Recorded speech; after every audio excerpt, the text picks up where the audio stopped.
akak pergi Wasabi nombor Dina dekat profil akak. Harga semua design yang Dina tunjuk dalam live ni, daripada untuk kain saja 389. Tudung saja 129. Tudung bawah nombor 1 Diamond Kopi Suara Rezeki bidang 45 sayang.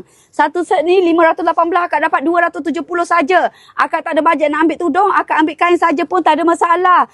Yang penting akak akan dapat free postage, harga pula akak dapat 189 saja sayang. Yang penting yang mana nak grab tu akak kena dengar sini akak sila take note, yang mana berkenan di hati tu, akak jangan fikir lama sayang. Akak terus grab. Sebab apa? Barang ni dia cuma ada satu pasang saja. Satu design, satu color, ada satu pasang sahaja sayang. Dia tak ada banyak. Sebab apa? Sebab barang ni barang batik lukis tangan akak. Original batik lukis tangan. Sebab tu harga dia segini sayang tau. Kalau kita buat atas kain krip, harga dia nak dekat 1000 sayang. 700 ke 800 harga dia untuk design macam ni sayang.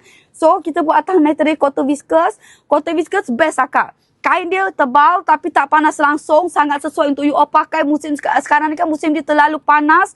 Lepas tu kain dia tak jarang. Kain dia walaupun dia jenis kain cotton tapi cotton dia yang sangat best akak. Bukan cotton yang keras kejung. Cotton lembut akak.